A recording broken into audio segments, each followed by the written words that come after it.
Hi everyone, welcome to Aarthi's Kitchen and Vlogs. ഇന്ന് നമ്മൾ ഉണ്ടാക്കാൻ പോകുന്ന റെസിപ്പി അടിപൊളിയായ ചെമ്മീൻ തേങ്ങ അരച്ച കറിയാണ്. അതായത് ചെമ്മീനും മാങ്ങയും കൂടെ ഇട്ടിട്ട് എങ്ങനെയാണ് നമ്മൾ ചെമ്മീൻ മാങ്ങ കറി റെഡിയാക്കുന്നത് എന്നാണ് ഇന്നത്തെ വീഡിയോയിലോട്ടൊന്ന് പോകാം. ചെമ്മീൻ മാങ്ങ ഇട്ടത്, അതായത് ചെമ്മീൻ മാങ്ങ തേങ്ങ അരച്ച കറിക്ക് ആവശ്യമായിട്ട് ഞാനിവിടെ ഒരു മിക്സി ജാർ എടുത്തിട്ടുണ്ട്.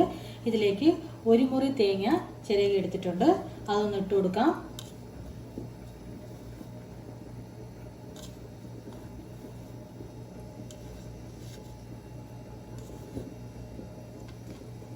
രണ്ട് കൊച്ചുള്ളി ഒന്ന് ഇട്ട് കൊടുക്കാം.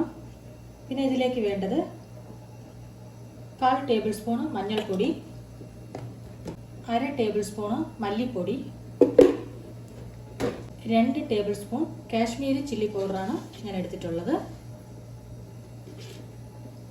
എന്നിട്ട് കുറച്ച് വെള്ളവും ചേർത്ത് കുറച്ച് തരിയോട് കൂടി അരച്ചെടുക്കാം. ഫൈൻ പേസ്റ്റായിട്ട് അരയ്ക്കേണ്ട ആവശ്യമില്ല. കണ്ടില്ലേ, ഇതുപോലെ ഒന്ന് അരച്ചെടുത്താൽ മതിയാവും. ഒരു മൺചട്ടി അടുപ്പത്ത് വെച്ചിട്ടുണ്ട്. ഇതിലേക്ക് കുറച്ച് വെളിച്ചെണ്ണ ഒഴിച്ചു കൊടുക്കാം.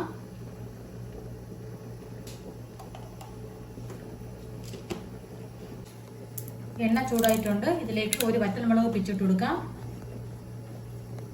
പിന്നെ ഇതിലേക്ക് ഒരു ചെറിയ കഷ്ണം ഇഞ്ചി ചെറുതായിട്ട് ചതച്ചെടുത്തത് അതൊന്ന് ചേർത്ത് കൊടുക്കാം.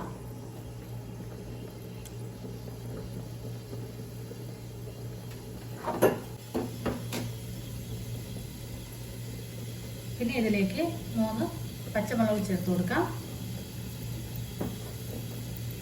ഒരു 6 കഷ്ണം കൊച്ചുള്ളി ഇതുപോലെ ചെറുതായിട്ട് കട്ട് ചെയ്തിട്ടുണ്ട് നീളത്തിൽ. ഇതിനെ പോലെ ഒന്ന് ഇതിലേക്ക് കുറച്ച് കറിവേപ്പില ഒന്ന് ഇട്ട് കൊടുക്കാം.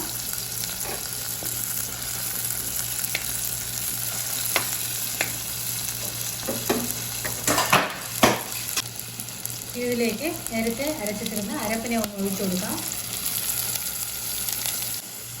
ഇനി ഇതിലേക്ക് 1.5 കപ്പ് വെള്ളവും കൂടെ ഒന്ന് ചേർത്ത് കൊടുക്കാം. 1 ടേബിൾ സ്പൂൺ ഉപ്പൊന്ന് ചേർത്ത് കൊടുക്കാം. ഇനി ഇതിലേക്ക് ഞാൻ ഒരു മീഡിയം സൈസ് മാങ്ങ ഇതുപോലെ ഒന്ന് കട്ട് ചെയ്തെടുത്തിട്ടുണ്ട്. ഇതിനെ ഒന്ന് ചേർത്ത് കൊടുക്കാം. നല്ല പുളിയുള്ള മാങ്ങയാണ്. നിങ്ങൾക്ക് പുളി ഇല്ലാത്ത മാങ്ങയാണ് കിട്ടുന്നതാണെങ്കിൽ നിങ്ങൾ ഒരു കഷ്ണം കുടംപുളി കൂടെ ചേർത്താൽ മതിയാവും മാങ്ങയുടെ ഒപ്പം. നന്നായിട്ടൊന്ന് ഇങ്ങനെ ഇളക്കി കൊടുത്തിട്ട് അടച്ചു വെച്ച് തിളയ്ക്കാൻ വെക്കാം. ഒന്ന് തിളച്ച് വരട്ടെ, അതുവരെ ഒന്ന് വെയിറ്റ് ചെയ്യാം. നന്നായിട്ട് തിളച്ച് വന്നിട്ടുണ്ട്. ഈ സമയത്ത് കുറച്ച് കറിവേപ്പില കൂടി ഒന്ന് ഇട്ട് കൊടുക്കാം. എന്നിട്ട് മാങ്ങയ്ക്ക് നന്നായിട്ട് വെന്ത് വരട്ടെ. ഒരു 10 മിനിറ്റ് കൂടി നമുക്ക് കുക്ക് ചെയ്യാൻ വെക്കാം. മാങ്ങയ്ക്ക് നന്നായിട്ട് വെന്ത് വന്നിട്ടുണ്ട്. 10 നിമിഷം കഴിഞ്ഞിട്ടുണ്ട്. ഇനി ഇതിലേക്ക് 1/2 കിലോ കൊഞ്ച് ഞാൻ കഴുകി വൃത്തിയാക്കി വെച്ചിട്ടുണ്ട്. അതൊന്ന് ചേർത്ത് കൊടുക്കാം.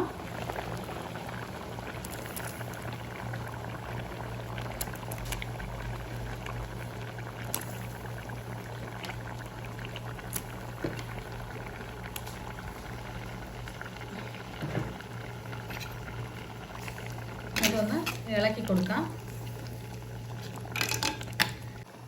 കൊഞ്ച് മുഴുവനും ഇട്ട് കൊടുത്തിട്ടുണ്ട്. ഇതൊരു 5 മിനിറ്റ് വെന്ത് വരട്ടെ. കൊഞ്ച് വേവാൻ 5 മിനിറ്റ് മതിയാവും. കൂടുതൽ വേവിച്ചാൽ റബ്ബർ പോലെ ആയിപ്പോവും. അതുകൊണ്ട് 5 മിനിറ്റ് വെന്താൽ മതിയാവും. നല്ല പെർഫെക്റ്റ് ആയിട്ട് നമ്മുടെ ചെമ്മീൻ കറി റെഡി ആയിട്ടുണ്ട്. ഈ വീഡിയോ നിങ്ങൾക്ക് എല്ലാവർക്കും ഇഷ്ടപ്പെട്ടിട്ടുണ്ടാവും ഞാൻ വിചാരിക്കുന്നു. ഇഷ്ടപ്പെട്ടിട്ടുണ്ടെങ്കിൽ ലൈക്ക് ചെയ്യൂ, ഷെയർ ചെയ്യൂ, കമൻറ്റ് ചെയ്യൂ. നമ്മുടെ ചാനൽ ആദ്യമായിട്ട് കാണുന്നവരാണെങ്കിൽ ആർത്തീസ് കിച്ചൺ ആൻഡ് വ്ലോഗ്സ് എന്ന ചാനലിനെ സബ്സ്ക്രൈബ് ചെയ്യൂ. നമ്മുടെ ചാനലിൽ ഒരുപാട് മണി സേവിംഗ് ടിപ്സ്, മോട്ടിവേഷണൽ വീഡിയോസ് എന്നിവ പോസ്റ്റ് ചെയ്യുന്നുണ്ട്. എല്ലാവരും ഒന്ന് കാണണം. എനിക്ക് ഫീഡ്ബാക്ക് അറിയിക്കണം. Thanks for watching.